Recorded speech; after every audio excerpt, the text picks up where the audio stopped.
इतनी देर से साइकिल चला रहा हूँ, अब तो मेरे पैरों ने जवाब दे दिया है। एक काम करता हूँ, थोड़ी देर उस बड़े पेड़ के नीचे बैठकर आराम कर लेता हूँ। फिर दीपक एक बड़े से पेड़ के नीचे बैठकर आराम करने लगता है। देखते ही देखते उसकी आंख लग जाती है। तभी अचानक जोरदार आवाज से उसकी आंखें खुल जाती है और वो देखता है कि एक भयानक सी दिखने वाली चुड़ैल उसकी साइकिल लेकर भाग रही है। अरे मर गया, अरे ये चुड़ैल तो मेरी साइकिल लेकर भाग रही है। अरे कोई तो मेरी साइकिल बचाओ। फिर एक दिन दो औरतें उस जंगल से गुजर रही होती है। आज तो हमें बाजार से लौटने में बहुत देर हो गई। हाँ, तुमने सही कहा। आज भी अगर मैं देरी से घर पहुंची तो मेरा पति तो बहुत नाराज हो जाएगा। तभी उन दोनों औरतों के पीछे से चुड़ैल उड़ती हुई आती है और दोनों की चोटी एक साथ काट लेती है। ओह, मेरी चोटी! अरे मर गई रे! अरे तेरा नाश मिटे! हमारी चोटी काट कर ले गई। अब तो हम किसी को मुंह दिखाने लायक नहीं रहे। तेरा सत्यानाश हो! देखते ही देखते गांव में उस चुड़ैल का डर चारों ओर फैल जाता है। एक दिन रमेश अपनी पत्नी के साथ उस जंगल से गुजरते हुए अपनी पत्नी से कहता है, अरे भाग्यवान, क्या कर रही हो? जरा जल्दी जल्दी पैर चलाओ, रात होने से पहले हमें गांव पहुंचना है। और कितनी तेज चलूं जी? आप तो हर वक्त बस मुझे डांटते ही रहते हैं। तभी वो चुड़ैल उड़ती हुई आती है और रमेश के बाल पकड़कर हवा में उसे उड़ा कर ले जाती है। अरे मर गया रे! अरे चुड़ैल तो मुझे कहा लिए जा रही है। अरे कोई तो बचाओ रे! हाय, मेरे पति को चुड़ैल उठा कर ले जा रही है। कोई मेरे पति को बचाओ! चुड़ैल की रोज रोज की इन हरकतों से तंग आकर एक दिन सभी गांव वाले इस समस्या से छुटकारा पाने के लिए मुखिया जी के घर पहुंचते हैं। अरे मुखिया जी, बाहर आइए। तभी मुखिया घर से बाहर आते हैं। अरे क्या बात है भाइयों, आप सभी गांव वाले यहाँ एक साथ क्यों आए हैं?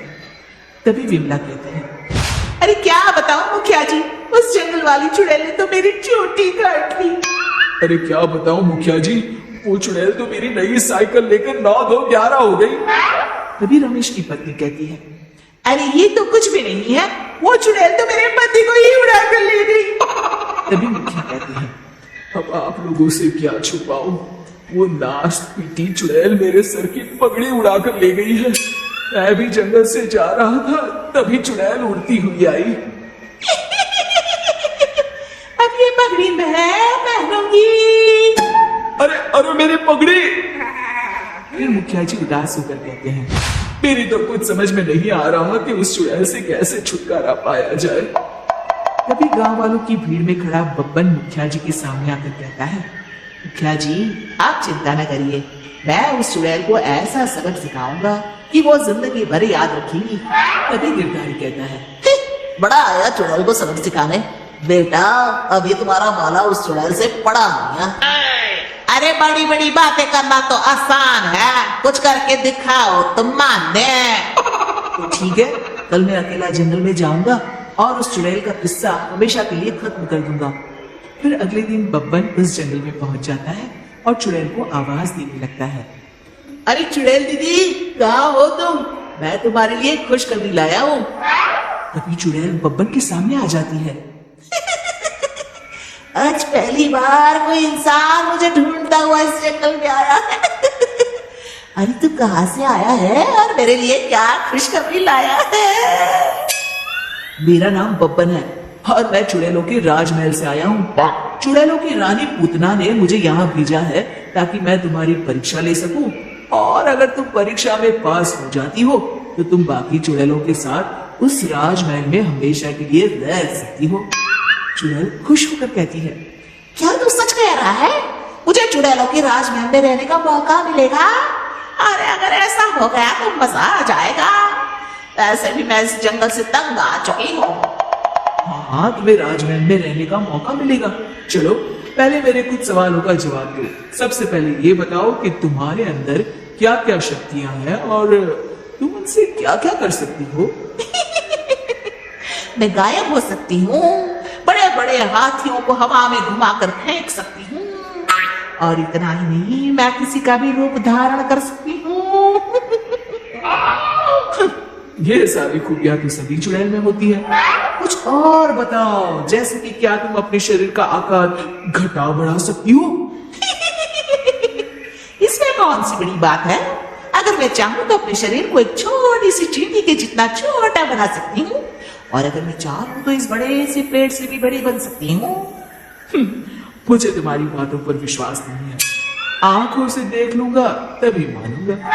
फिर बब्बन एक कांच की बोतल नीचे जमीन पर रख देता है और उस चुड़ैल से कहता है, चलो ठीक है, अगर तुम इस बोतल के अंदर समा गई तो मैं मान जाऊंगा कि तुम बाकी चुड़ैलों से ज्यादा ताकतवर और गुणी हो। इसमें कौन सी बड़ी बात है? अभी मैं तुम्हें अपना कमाल दिखाती हूँ। फिर देखते ही देखते वो चुड़ैल अपने शरीर को छोटा करके जमीन पर रखी बोतल के अंदर चली जाती है। तभी बब्बन जल्दी से उस बोतल का मुंह ढक्कन से बंद कर देता है। अरे अरे चालाक आदमी, ये क्या किया तूने? बड़ी आई थी राजमहल में रहने वाली। अरे चुड़ैल, आज से ये कांच की बोतल ही तेरा राजमहल है। फिर बब्बन उस बोतल को ले जाकर बहती हुई नदी में फेंक देता है और इस तरह बब्बन अपनी होशियारी से उस चुड़ैल को सबक सिखाता है। शिक्षा, हिम्मत और होशियारी से दुनिया की बड़ी से बड़ी समस्या पर विजय प्राप्त की जा सकती है। दोस्तों, हमें उम्मीद है कि आपको हमारी ये कहानी पसंद आई होगी। कृपया हमारे चैनल को सब्सक्राइब करें और सभी अपडेट्स के लिए बेल आइकन जरूर दबाएं। और हाँ, वीडियो लाइक और शेयर करना मत भूलिएगा।